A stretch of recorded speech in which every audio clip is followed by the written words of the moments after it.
Saludos, bienvenidos sean todos a este nuevo panel con el doctor Luis Brea Franco, secretario general de la Comisión Nacional Dominicana para la UNESCO. Para la UNESCO. En esta ocasión, dándole continuidad a esta serie de paneles con la comisión, en conjunto con ella, pues el doctor Luis Brea Franco nos trae, viene acompañado del arquitecto, arqueólogo, decorador de interiores, esos no son títulos, director de la Dirección Nacional de Patrimonio Cultural Subacuático y director ejecutivo de la Comisión de Monumentos y Sitios. Esto fue en el periodo del 1996 al año 2000. Y subdirector de la Dirección General de Patrimonio Monumental del 2004 al 2008. Por lo tanto, será el propio doctor Luis Brea Franco quien nos presentará a modo de semblanza y nos explicará la razón por la que él hoy está acompañado del amigo arquitecto Juan López. Saludos. Muchas gracias, Guillermo. Buenas noches a los televidentes. Hoy traemos un tema que se habla poco porque es un poco técnico, pero que ha dado los frutos, grandes frutos al país. Es el tema del rescate, de la investigación de los barcos hundidos en nuestras costas. Esos barcos hundidos se les llama en la terminología que utilizamos pecios. O sea, los pecios, tenemos unas costas que son barridas por huracanes, por mal tiempo en el invierno, por los vientos alisios, y eso ha provocado que se produjeran desde el descubrimiento hasta nuestros días una gran cantidad de naufragios. La República Dominicana ha sido un país precursor en este tipo de rescate. En el 1979, por un decreto del Poder Ejecutivo, se creó la Comisión de Rescate Arqueológico Subacuático. Submarino, sí. Era una entidad anexa al Museo de las Casas Reales y ellos se dedicaban a buscar, a hacer rescate, porque no habían investigaciones realmente, de bienes en los hundimientos que teníamos localizados. Ya el señor López hablará específicamente de cuáles son los principales, pero el régimen para contratar a gente que hiciera el trabajo era partir los rescatados mitad y mitad para el Estado y mitad para el que hacía el rescate. La comisión, la CRAS, logró hacer una investigación en el Guadalupe, una investigación por todas las reglas, y para eso contó con el apoyo de la Caixa de Barcelona.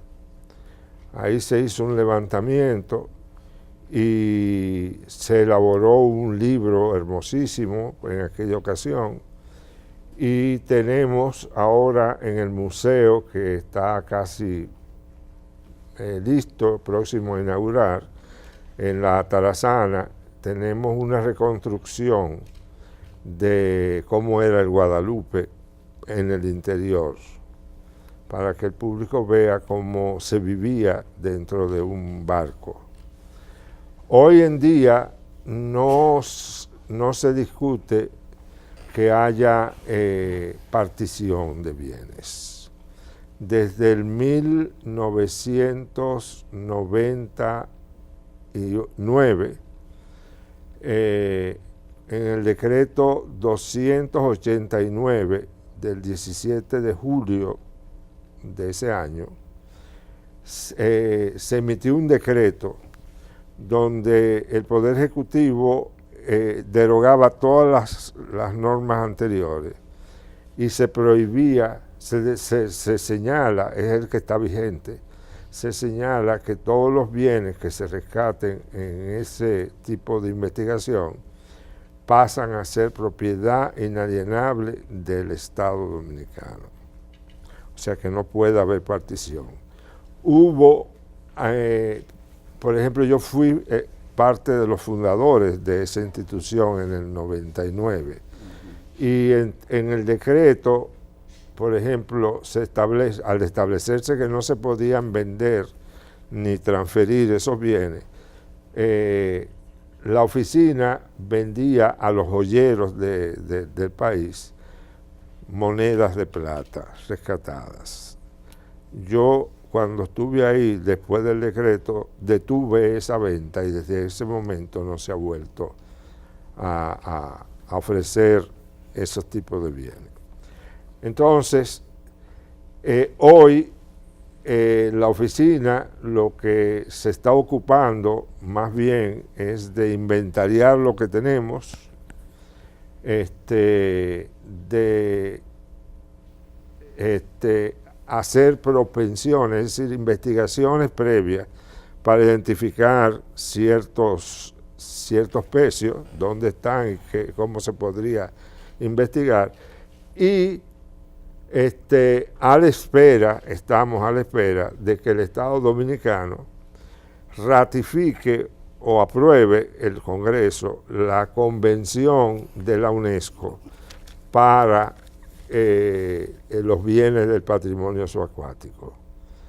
En esa convención se establece que los estados, que se hace ese rescate más que por tener los bienes en sí, para investigar cómo era el comercio y la vida en el interior de las naves que surcaban los mares.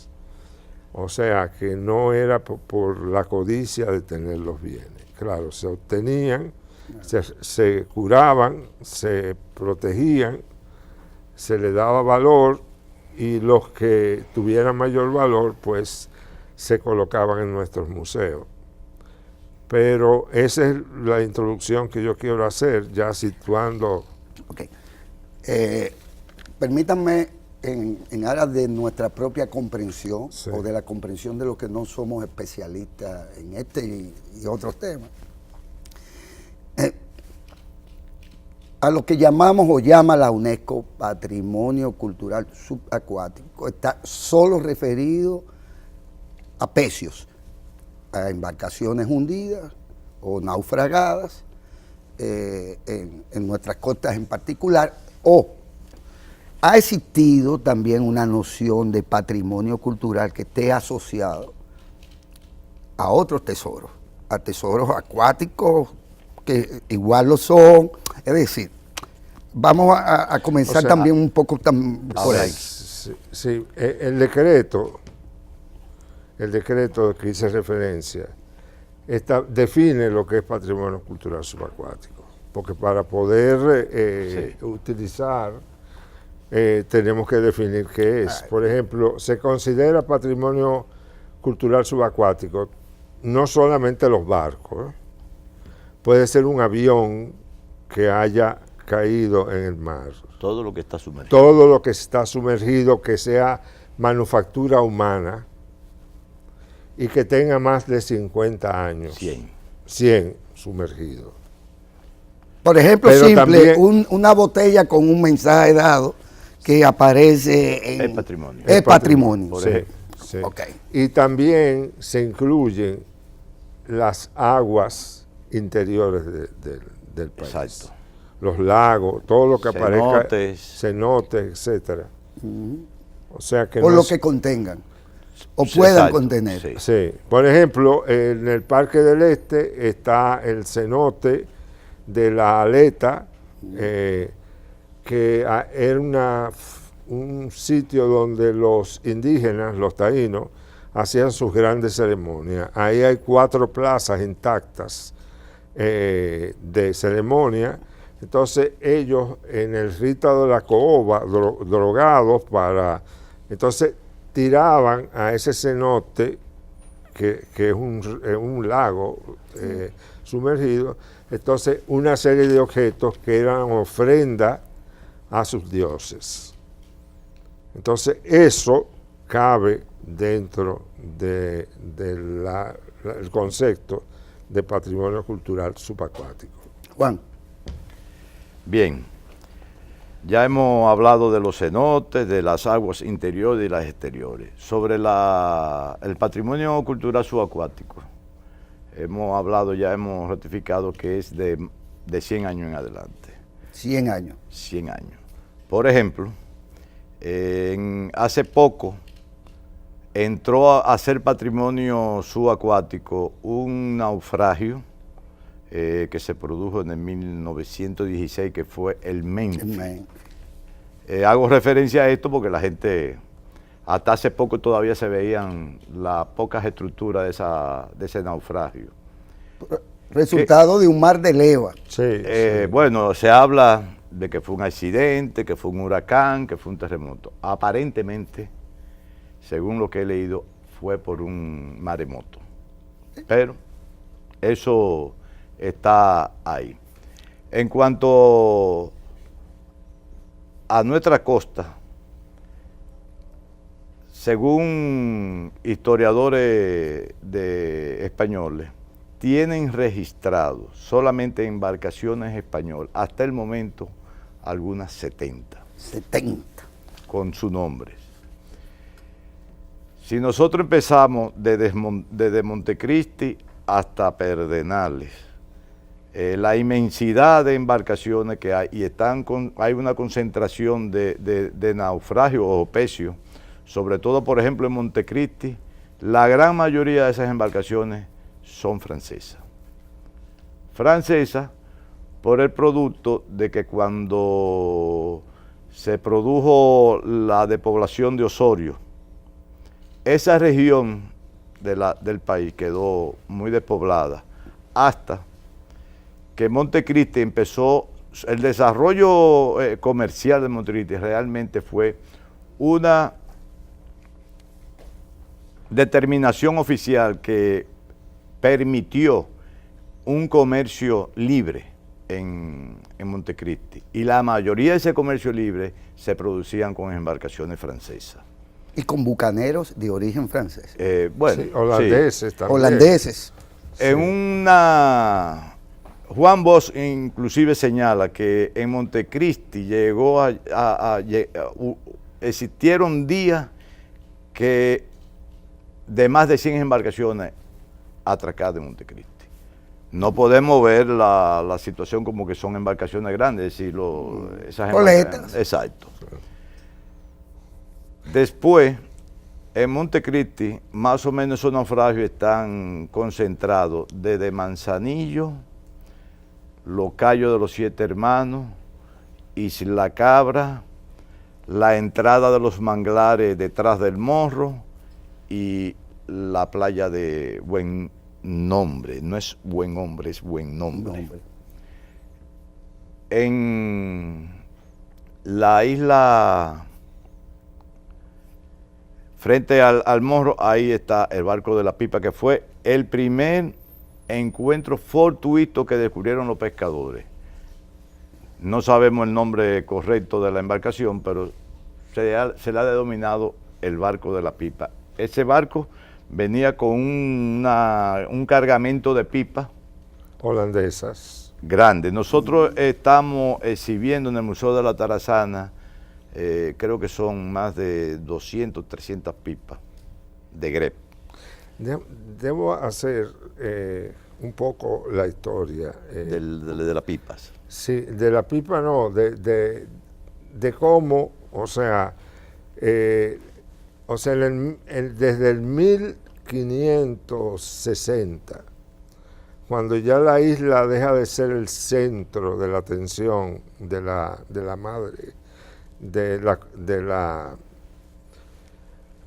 la matriz española, del imperio, y ya se comienzan a crear otros centros, unos virreinatos, etcétera, la isla pierde el interés de las autoridades, aunque aquí sigue funcionando el Tribunal de la Real Audiencia, que tenía competencia para toda América. O sea, los jueces, las autoridades fundamentales estuvieron aquí. Pero ¿qué sucede? Que los reyes españoles declararon que todo lo que se comerciara con los nuevos pueblos, las nuevas tierras descubiertas, debía ser un monopolio real. O sea, no podían intervenir sino ciudadanos con permiso de la corona para comercializar esos bienes. Entonces, ¿qué sucede? Que en la parte norte, los protestantes que venían no solo a comerciar, sino también a traer sus ideas religiosas. Entre ellos estaban los holandeses, que no eran holandeses, que era un territorio español, era Flandes. Entonces, en ese punto es que comienza a haber ese gran movimiento dentro de la isla y en la corona, de decir que es imposible que ese comercio siga, porque la iglesia no quería permitir, porque circulaban las Biblias en español y el catolicismo no aceptaba que el católico leyera la Biblia directamente.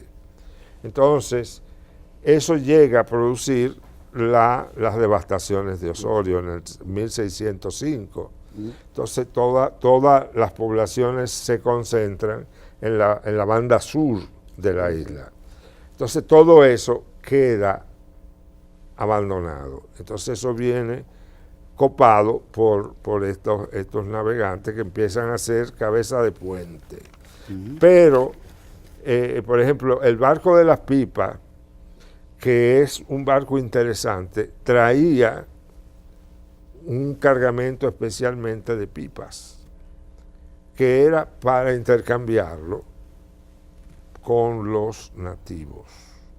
Por pieles, probablemente. Por pieles, sí, por pieles.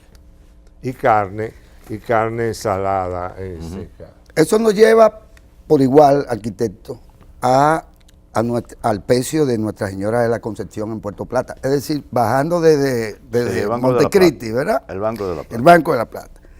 Está en Miche, Guadalupe. Sí. Y está el Escipión también en Miche. Y el Tolosa en Samaná. Sí. Lo que es hoy Samaná, ¿verdad? Y San Miguel en Río San Juan. Esto está Dios Gloria en Nagua. Sí. Y el Fianz, la Viet. El Fiancé. Samaná. Y la Vieté y Cabo Cabrón. ¿O no? Sí. En Cabo Cabrón. Cabo Cabrón. El fiancé está en Montecristi. En Montecristi. Esto bueno, lo que quiero decir es, ustedes han identificado, han catalogado, han estudiado y en algunos casos están exhibiendo al público. Es el caso de las pipas, ¿verdad? Sí. A la que se hace referencia por ustedes. Esto corresponde a la época más colonial. Le pongo el simple ejemplo, por curiosidad. Ni tanto. Ajá. La mayoría de los naufragios de Montecristi son finales de 1700, 1800. Ajá, ok. Ya, pero el Concepción es diferente. Es diferente. El Concepción fue una embarcación que salió de de México, de Veracruz. Hizo escala en La Habana, donde inclusive le hicieron algunas reparaciones, y zarpó de La Habana hacia España. En la parte norte de la península de Florida, le toma un huracán y lo arrastra hasta el Banco de la Plata, que no se llamaba Banco de la Plata, sino se llamaba, creo que era de Arrojos, porque era una de poca profundidad, y llama Banco de la Plata por el gran cargamento de plata que traía el barco. el Concepción. De Veracruz. Lo más importante de Concepción fue, en su cargamento venía con una ya colección de cerámica perteneciente a la dinastía Ming. Sí, eso ya lo habíamos Ahora, debemos hacer la salvedad que uno de los primeros saqueos en el mar, que se tenga constancia, precisamente fue en el Concepción, porque a los pocos años de su naufragio, un militar inglés de una embarcación encontró el naufragio, y hay referencia donde se dice que transportó hacia el reinado inglés toneladas y toneladas de plata. de plata. Y como usted ve, siempre el interés no es, en este tipo de cosas, no es lo que nos puede arrojar más luz, más información de esa cultura. Es la plata. Se sacó tanta plata que inclusive cuando se rescató, se hicieron hasta joyas. Pero nosotros tenemos el gran valor de ese naufragio, es la porcelana Ming, que también se está exhibiendo en la Tarazana. Miren, tenemos que hacer una pausa, según me dice la coordinadora, pero hacia donde quería ir un poco para enlazar el tema hacia acá. Hay un famoso naufragio, y digo famoso porque hasta donde recuerdo hubo alrededor como de 20, entre 20 o 40 muertos o ahogados. Es un naufragio de una embarcación conducida por un señor de apellido Alsina, si mal no recuerdo, que saliendo del puerto de San Pedro de Macorís, finalmente el barco, a la vista incluso de todo el mundo, por un mal tiempo o algo, se salvaron algunas de las personas de este naufragio, y no obstante, ese barco pues zozobró, murió el propio señor Alsina, el capitán de la embarcación. Eso es considerado patrimonio. ¿Ha habido alguna búsqueda? Porque ese está registrado. Es decir, ese naufragio está registrado, y de hecho he visto publicaciones en periódicos que han narrado lo que fue aquel acontecimiento en San Pedro de Macorís, que entonces ya era un puerto principal. Reintroduzco esta conversación con el arquitecto Juan López y con el doctor Luis Brea Franco, quien es el secretario general de la Comisión Nacional para la UNESCO. Este conversatorio en particular sobre el patrimonio cultural subacuático con que cuenta la República Dominicana. Y bueno, usted quería... Sí, yo quisiera, para que el público se eduque, porque es importante. Ese es el objetivo. Que el dominicano sepa de este patrimonio, de esta riqueza que tenemos nosotros y que debemos aprender a protegerla. Entonces, fíjense una cosa, hasta el año del 2000, hasta el 1999, cuando ya el presidente Fernández emite ese decreto, porque ya la UNESCO está preparando la convención para proteger esos bienes, hasta ese momento no había legislación internacional. La única legislación que había, que es la que sigue todavía, es el derecho del mar. A 200 millas. Sí, náuticas. Y la propiedad de los barcos es propiedad del país que lo arma, etcétera. Pero esto no podía valer para todo, para los bienes del patrimonio cultural subacuático. Entonces se llegó a la consideración en la UNESCO que había que preparar una convención ad hoc para proteger esos bienes. Entonces, el régimen anterior a esa convención se daba entre unos sujetos que muchas veces eran unos piratas disfrazados, que eran los famosos cazadores de tesoros, que todavía los hay, han descubierto en la Florida. Bastante. Sí, en todas partes. Sí, el régimen actual no permite compartir bienes.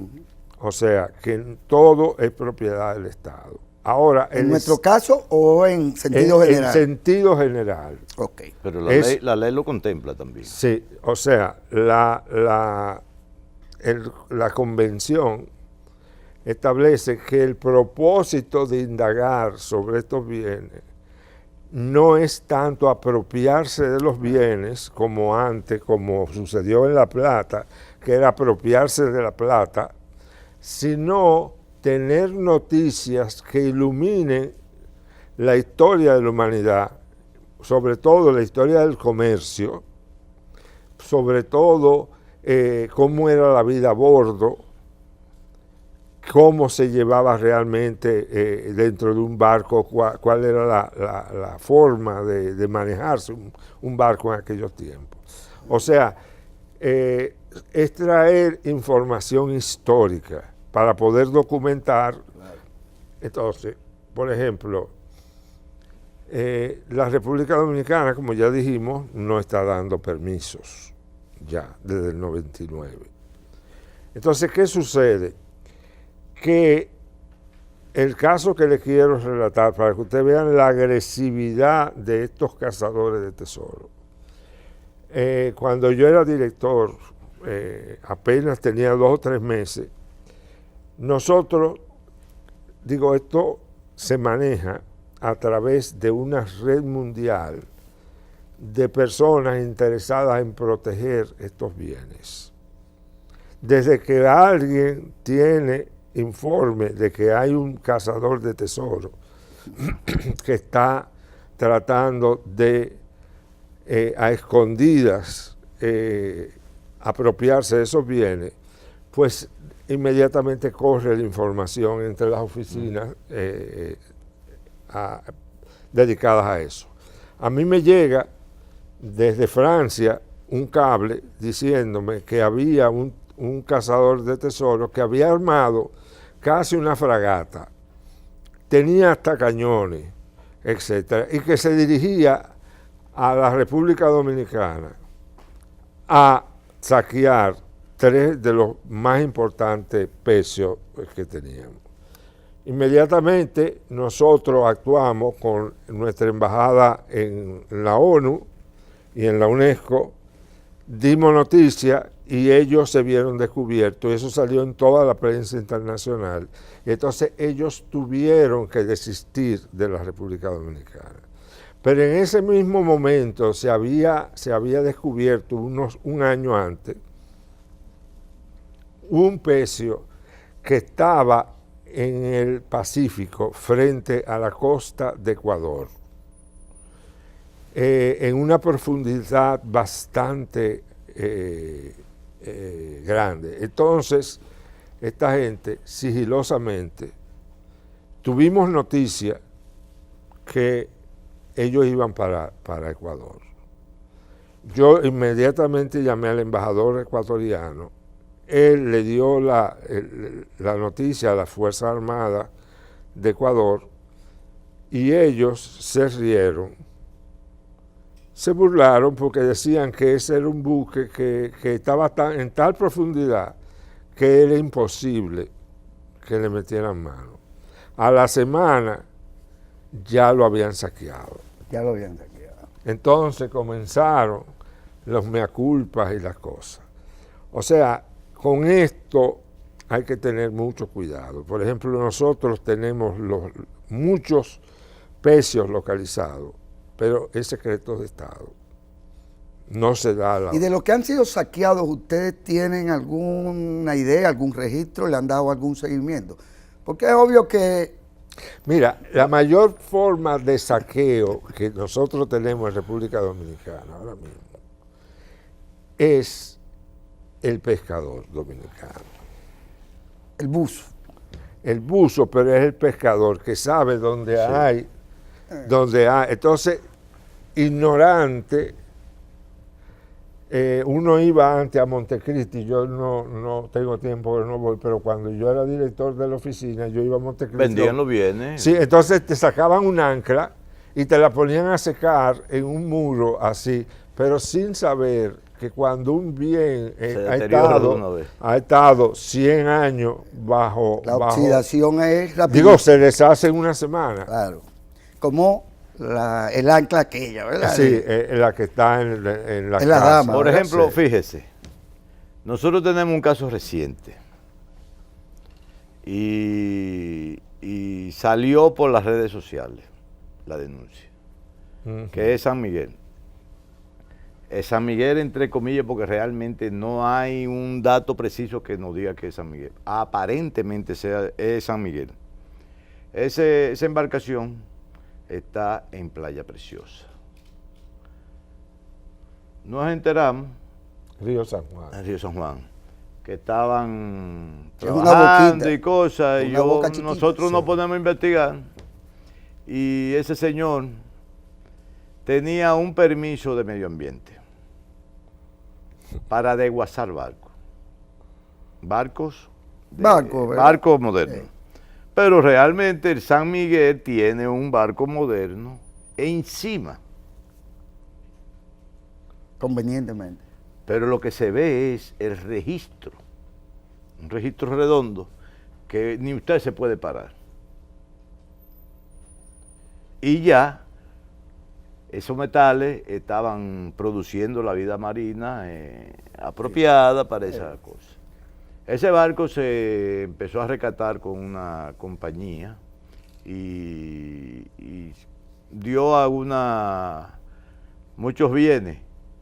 Pero la cuestión no es que dé bienes, es que se hagan las cosas. Si nosotros sacamos un bien y no tomamos la información metodológica, como dice la ciencia de la arqueología, porque hay arqueología, pero ahora se está trabajando en la arqueología subacuática. Ya la arqueología subacuática es algo más igualito, específico. pero abajo del agua.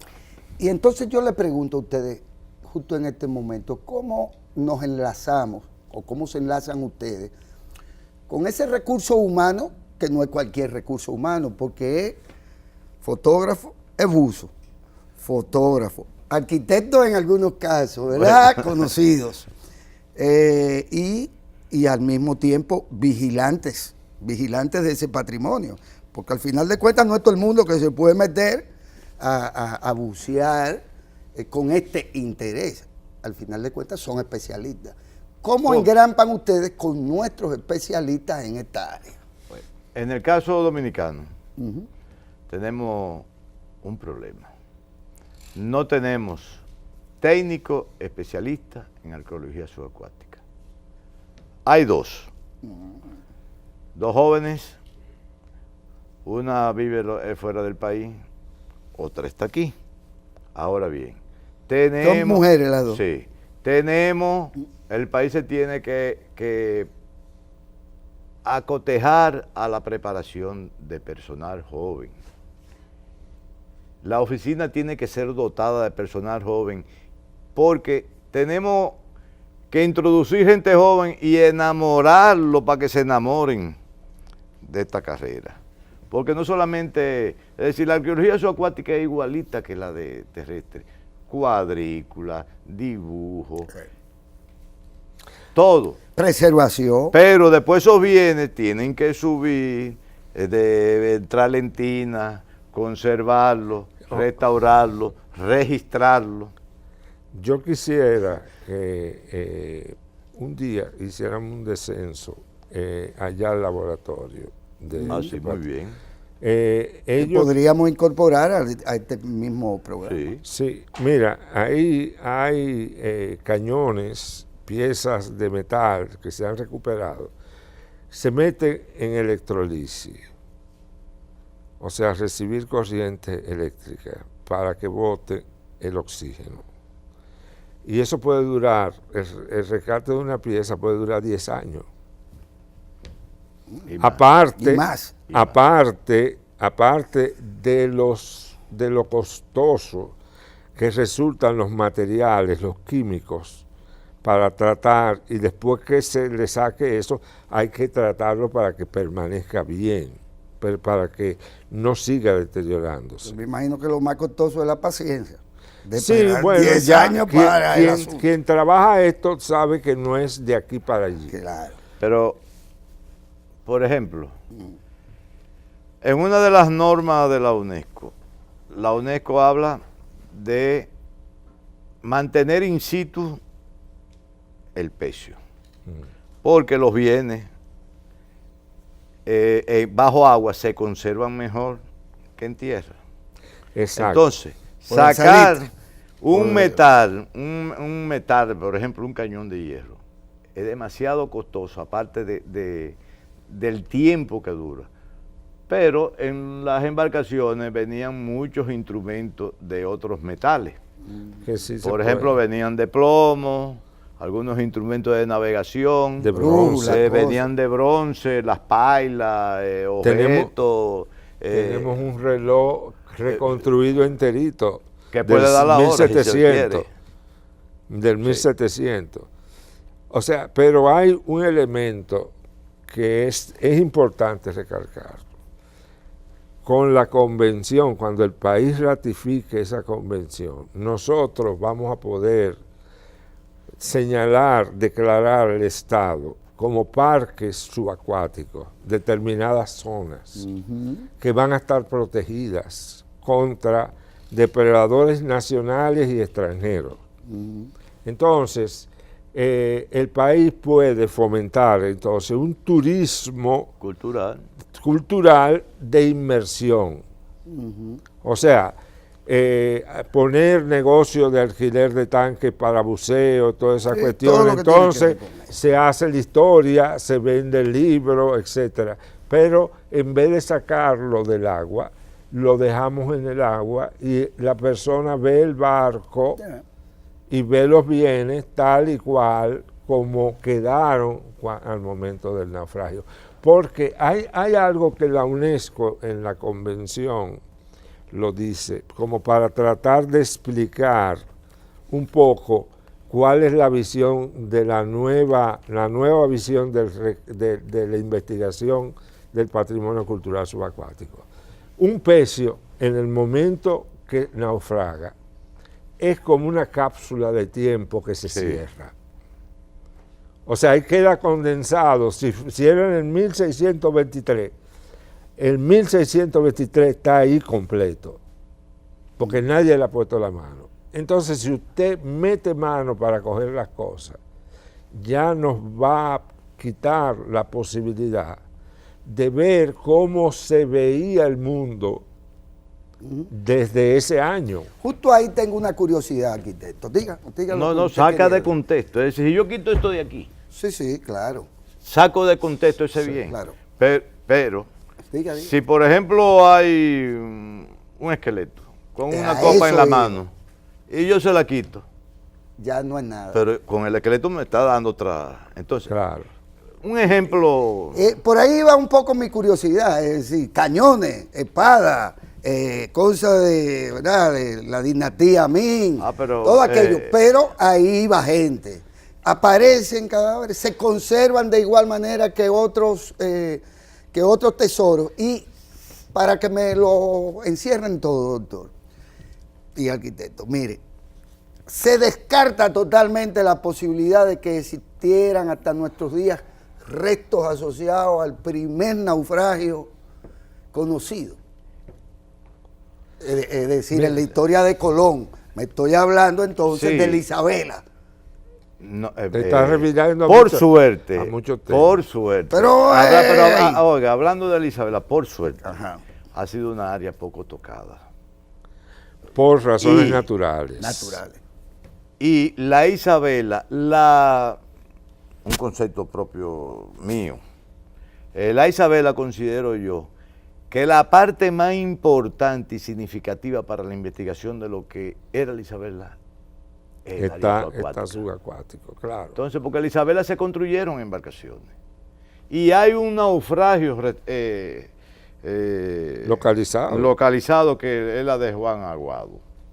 Y una vez la Universidad de Texas, si no me equivoco, hizo unos sondeos con magnetómetro Sí, sí, sí. en la desembocadura del río El río que el sale que de desemboca en la Isabela. En Isabela, sí. Y supuestamente hay de 3 a 5 embarcaciones, pero están a una profundidad de 5 metros bajo fango, que es todos los sedimentos que arrastra el río porque están en la desembocadura. Entonces, por suerte, la Isabela... Ahí, tengo entendido, y ustedes me lo confirmarán o negarán, de que hay ya un documentalismo de fotográfico y en video de muchos de estos pecios o de una parte de ese patrimonio. Y esto es muy importante porque al fin y al cabo, si no se hace el documental audiovisual de aquellos recursos, pues siempre va a ser muy difícil que uno logre construir una Sí. idea fotográfica de eso que vamos a llamarle tumba. Sí, mira, cuando se fundó la nueva entidad para manejar el patrimonio, la Universidad de Indiana, también National Geographic, Sí. se pusieron en contacto con nosotros. Y como nosotros no teníamos fondos, yo hice todo lo posible por monetizar todas las posibilidades. Entonces nosotros le dimos autorización para que hicieran los documentales, pero le exigimos que nos pagaran en dólares a la compañía, Al país, para poder comprar los aparatos que necesitábamos para rescatar las piezas en el laboratorio. Se hizo una gran inversión también en el inventario, y ese es un punto que yo quisiera que López tratara, porque toda esta riqueza que tenemos en depósitos, en bóvedas de banco, nosotros tenemos una bóveda en el Banco de Reserva que está llena de tesoros valiosísimos, por eso está en banco, pero ¿te dan en buenas manos, doctor? no, eso está en buenas manos porque eso tiene eso tiene una combinación que la tienen 3 personas solamente. Tienen que estar 3 los entidades. Sí, tienen que estar los 3. Entonces, pero el inventario, si no tenemos el control de lo que tenemos y el registro, entonces no estamos en nada, porque cualquiera puede llegar y llevárselo. Entonces, en eso es que está dedicado ahora el arquitecto. El arquitecto, sí, a hacer ese inventario. Se está haciendo primero, explícalo un poco. Ok. Allá tenemos un almacén. Aparte de los bienes que están en tinas, podríamos hablar de más de 50 años de trabajo. Entonces, lo primero que hay que, los bienes que están catalogados y restaurados, lo estamos organizando en unos tramos con su nombre y su catalogación por su registro, Por peso. donde te dice el nombre de la embarcación en caso de que se sepa, año de naufragio, todos los datos, así también como cada uno de los bienes.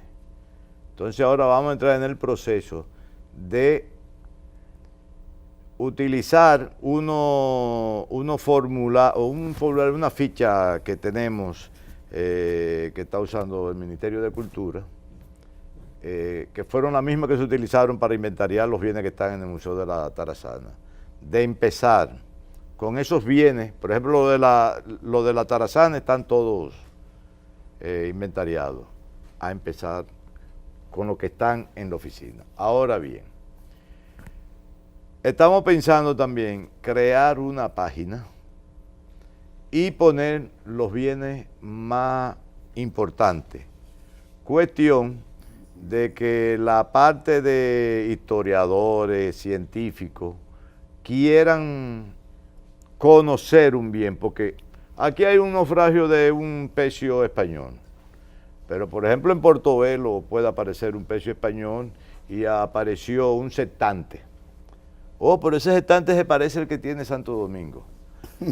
Entra a la página y esa es una de las cosas esenciales de cualquier manejo cultural, que es la parte de la divulgación cultural. ¿Tienen ustedes en ese contexto, perdón, arquitecto, tienen la posibilidad legal, la competencia, por ejemplo, para decir, bueno, pero allí fulanito de tal, y ustedes conocen a muchos de ellos, sí, sí, tienen una colección que en realidad es patrimonio subacuático del país? Fíjese.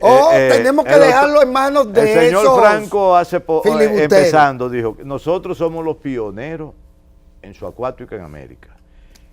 El Museo Subacuático se va a inaugurar un día de esto, no sé cuándo, es el más importante de América, incluyendo, me atrevería yo a decir, los Estados Unidos. El más importante.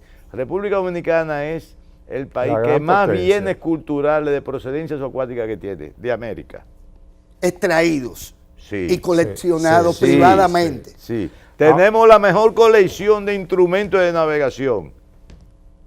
Ahora, respondiendo la pregunta, como ya teníamos una experiencia bastante dilatada en esto, que comenzamos en los 90 y sabemos que mucha gente desvió de esos bienes hacia colecciones privadas dominicanas.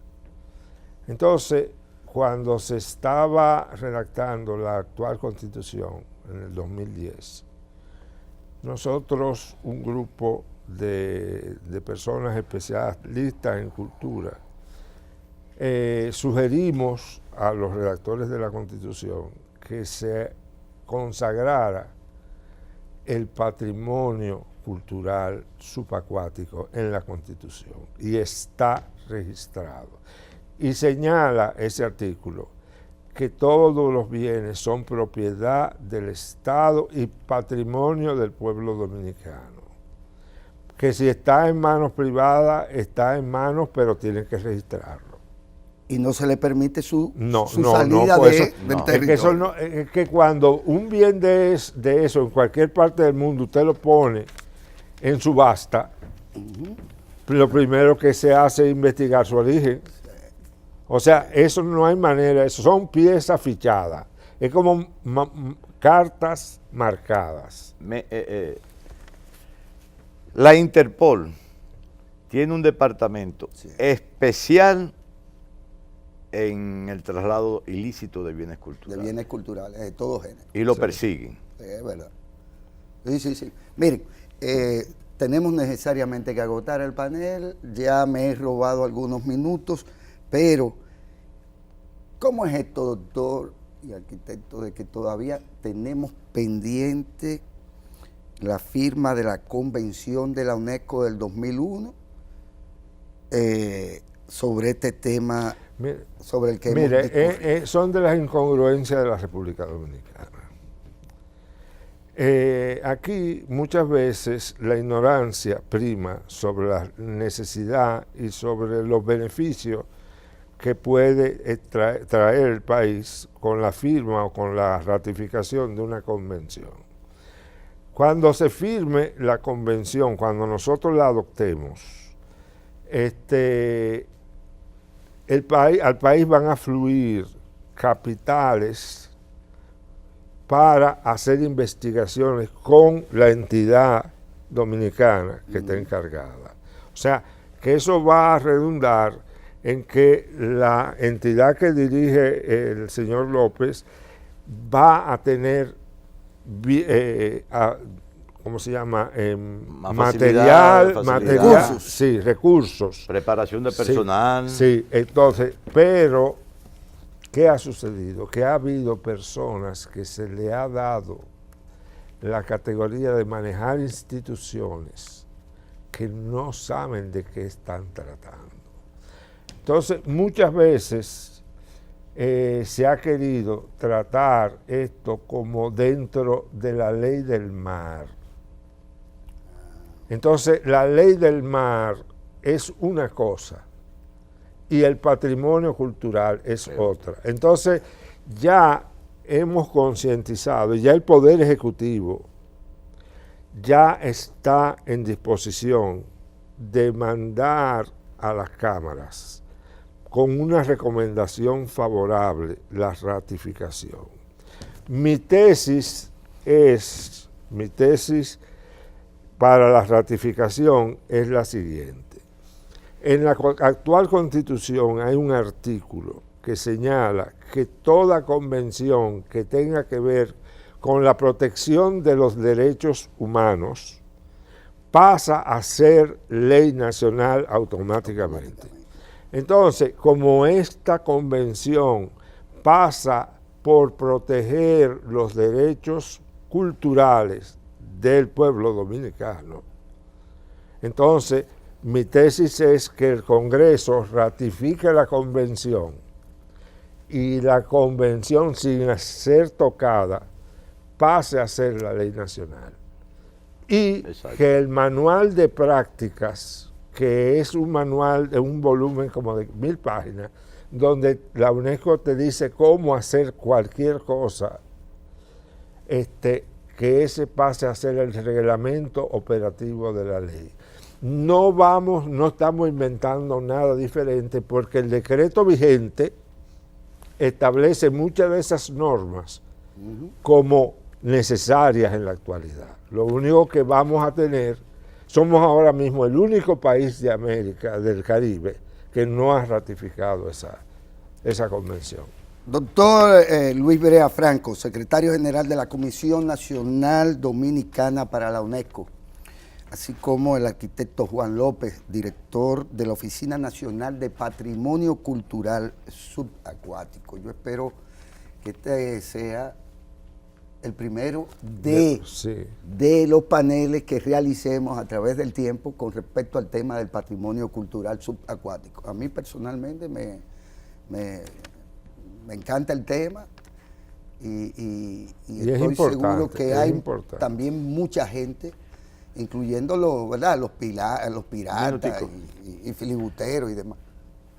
Si estamos acabando ya, pues yo quiero agradecerle y darle las gracias por la invitación y a exhortar a toda la población de los colegios, entidades universitarias, que quieran visitarnos, simplemente tienen que llamarnos y nosotros con muchísimo gusto le podemos dar un tourcito mostrándole qué es lo que hacemos, que ven las cosas, lo que realmente, el trabajo que se hace en patrimonio cultural. Bueno, aquí tenemos un Nobel que tiene ya el encargo de que ese equipo de producción nuestro, pues sea el primero que vaya y haga el recorrido como es debido.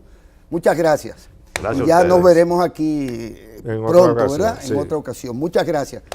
Espero que al igual que todos los demás paneles que realizamos con la Comisión Nacional Dominicana para la UNESCO y con el doctor Luis Brea Franco, pues sea de su particular interés.